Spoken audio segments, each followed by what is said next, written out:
Hey gang, it's Mark Barsotti, and we're back with part two of our extensive interview with writer Paul DeFilippo, known mostly for his science fiction, so we'll get right to it. Okay, my first exposure to you was the novel Fuzzy Dice, which I continue to really love. Oh, thanks so much, Mark. This may be akin to asking a musician to talk about a riff they wrote 30 years ago. But Can you briefly talk about Fuzzy Dice, which always struck me as sort of like Kurt Vonnegut meets Tom Robbins? Oh, what a great compliment. Thanks. Well, two things. I always admire the work of my buddy Rudy Rucker, who's still out there. His last novel was 2 or 3 years ago, and I think he's had a couple of short stories till then, but he thinks, Rudy says, I'm whatever age, I think he's like 78 now, and he said, that might have been my last book, and I always tell him, come on, Rudy, you got another book in you, and he's been hanging back for a little while, and then, this litany of sadness here. Unfortunately, Rudy's wife passed away a year or two ago, and that, that took a lot of the wind out of his sails, and, But in any case, Rudy's work has always been amazing to me, and I try to have, without doing a kind of parody or even a homage. It's nobody would notice but me, but I try to let certain projects be influenced by people I admire. Like, for instance, my latest novel, Vanjie's Ghost. Nobody knows it but me, but that is like my Theodore Sturgeon novel, because we'll be getting to Vanjie next. Yeah, thanks, Mark. So like, oftentimes when I'm writing, I have like these great classic masters of the past in my mind, people that I've grown up reading and love reading, and obviously Rudy being almost an age peer of mine. I didn't grow up reading his stuff, but I read it ever since day one. So anyhow, I said, well, I wonder if I could write kind of a crazy Rudy Rucker novel. And then Rudy happened to mention, he said this numerous times, how much he's loved the work of Robert Sheckley, another guy who was kind of underrated, and he never had a bestseller. And when it's funny, back to our first topic, when I look at people in the past who have been like in the same boat as me, like Sheckley and William Tenn and whoever else you might mention, I don't feel so bad. It's like, hey, if I've had the same career as these guys, I'm doing okay. So then when he mentioned Sheckley, I recalled loving as a teenager the Sheckley novel Dimension of Miracles, and I went back and reread it, and I said, and the guy just like bops around all these alternate universes, and I said, okay, that's my template. And when Fuzzy Dice came out, I forget what year it was, the multiverse was obviously well known among us science fiction freaks. It wasn't like on the tongue of every moviegoer in the world. It was still kind of a underutilized concept. So I said, well, I'll write this novel about multiple timelines, and I'll make it, not only will I make it bananas like Sheckley did, but I'll try to put in as much, scientific speculation like Rudy does. So that's kind of the genesis of Fuzzy Dice. Nice match up there. Highly recommended. I think that in print that you can find it used, folks, like I found in my copy. And there should be, as I think I mentioned to you, Mark, almost all my backlist, or a huge chunk of it, is available in ebooks, and I think some of the books are in physical editions too, from a place called Open Road Media, and they're all on Amazon, and they are doing yeoman's work in bringing back the out of print stuff of so many great writers. So, what was the name of that imprint again? The company is Open Road Media, and they have a website. You can scope out what they've got in print, or if you just go to Amazon and type in my name, all those ebooks should show up, and there's one of Fuzzy Dice. There you go. those of you that have the Kindles or whatever. Yeah. So, getting on to your latest novel, which you already mentioned, Vanjie's Ghost, that came out in the spring, right? February, actually. Yeah, it's getting to be almost a year now. Right. And of course, that's available on Amazon as well. Yep. So, Vanjie's Ghost. Sorry, go ahead. Yeah, no, I didn't really have much to say until I hear your. I love these questions, so you'll get me going. Well, Vanjie's Ghost has the hooky, intriguing premise of an autistic, seemingly helpless toddler being potentially the most powerful being on Earth, maybe even beyond that, by virtue of Vanjie developing the power not only to transport herself through the multiverse, back to that theme, but to take others with her. How did you develop that idea? Well, once again, I the little tiny seed of that novel is from Sturgeon's novel, The Dreaming Jewels, which is almost the same initial setup. There's this kid, and he's really weird and semi-autistic, but he's not. He turns out to be much more potent and powerful in strange ways than you first imagined. So with that little seed, now I could have gone like in 100 different directions, but once again, I don't know why, but the multiversal idea is so appealing, as we've seen in 100 movies now, and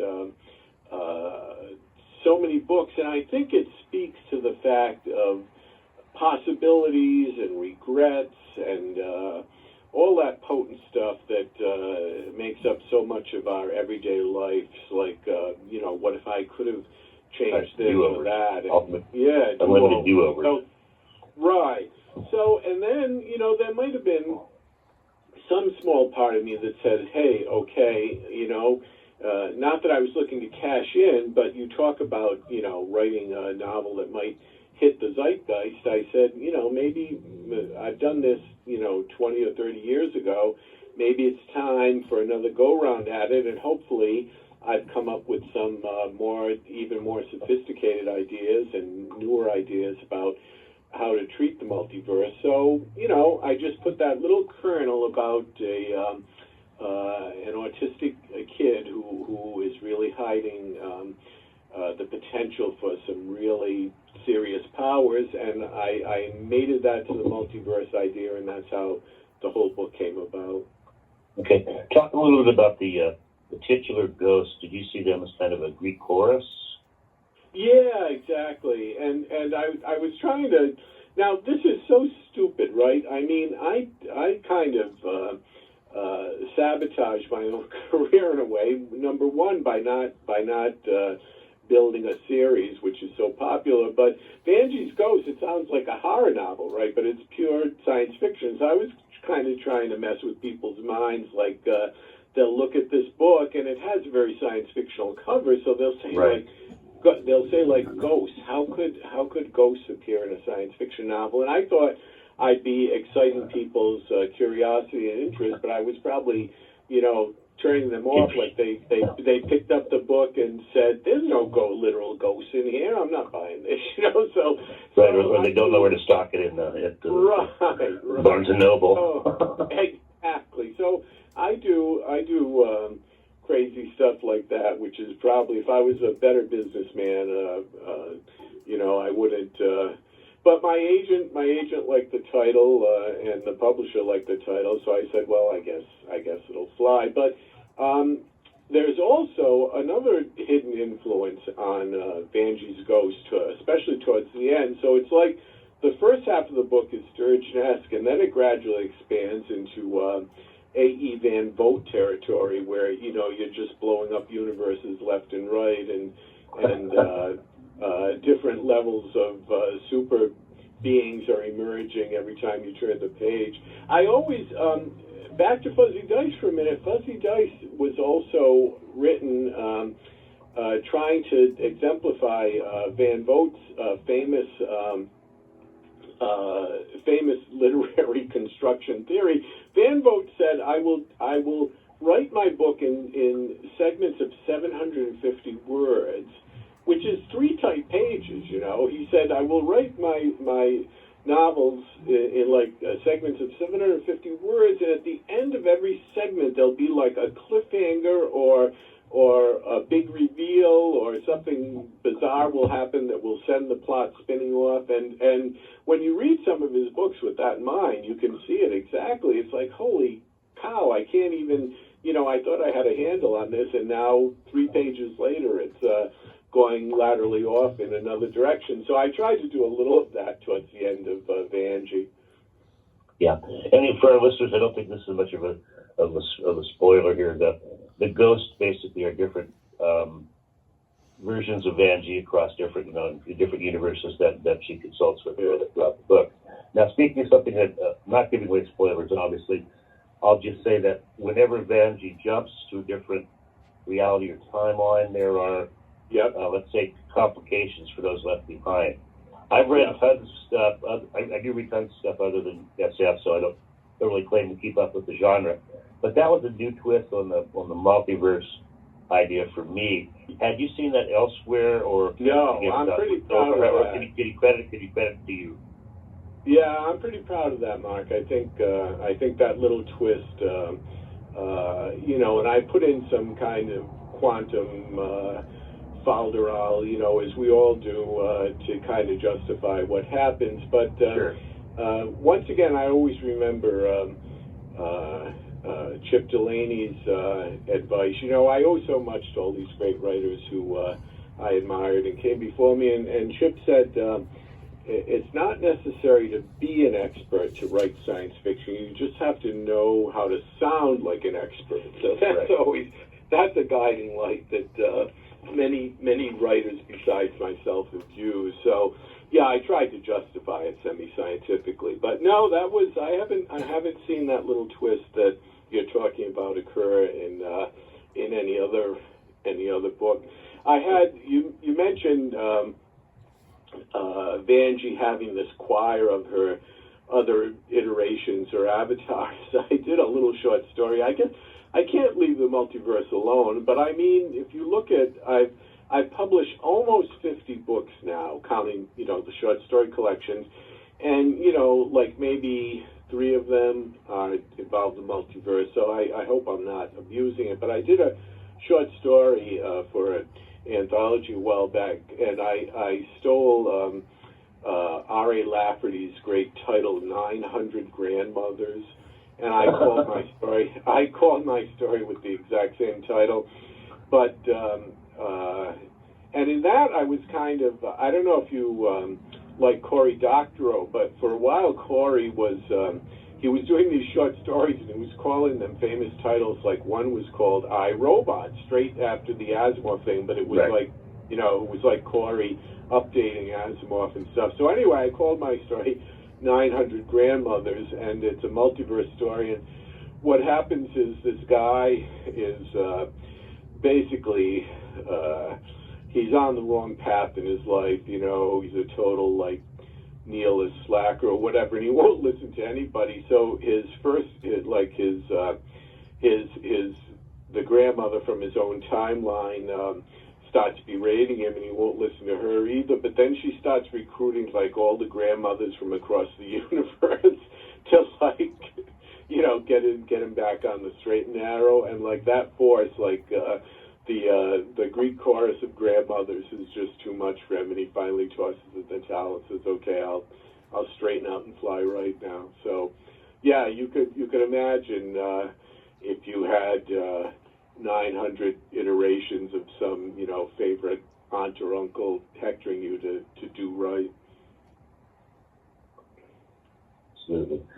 So there's a more real world theme in Vanjie too, that's about the almost inevitable corrupting influence of power.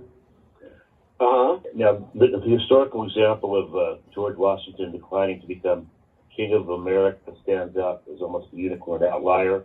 I don't remember the quote, but Napoleon once lamented that the French people wanted a Washington, but the concept of declining power was almost incomprehensible to him. Vanjie, as her power grows, her moral blind spots do as well. Yeah. Did you intend that from the start, or is that something that emerged as the novel progressed?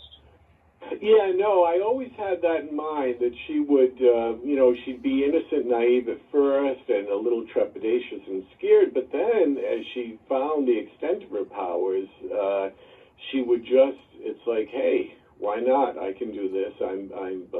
I've got this unique skill, and nobody's going to stop me, and my wishes are X, Y, and Z, and there's no reason I can see to not fulfill them. So yeah, that was that ascent from kind of naive and innocent to really kind of not inhuman, but kind of a human, where like she's not even human anymore. Yeah, hey Paul, just interrupt for a second. I think looking at my phone that the recorder has stopped. Uh-huh. So give me if I can have a couple minutes. Let me find out. Let me find out what the last thing we got is, and then I'll call you back and we'll fit. Okay, no rush. Do Okay, it. be back with you. Yep, Back with sounds you. good. Yeah, bye. And hey, folks, on that abrupt note, part 2 of my interview with Paul DiFilippo came to an end. Hope you enjoyed that. Like and subscribe, blah, blah, blah, because I make absolutely no money off this. So the more likes I get, the exact same amount of nothing I make. But in any case, speaking of money, if you've heard anything you like, hopefully you have, hop online, go to Amazon or Open Road. I think it was Open Road Media. Buy one of Paul's books, as I said last time.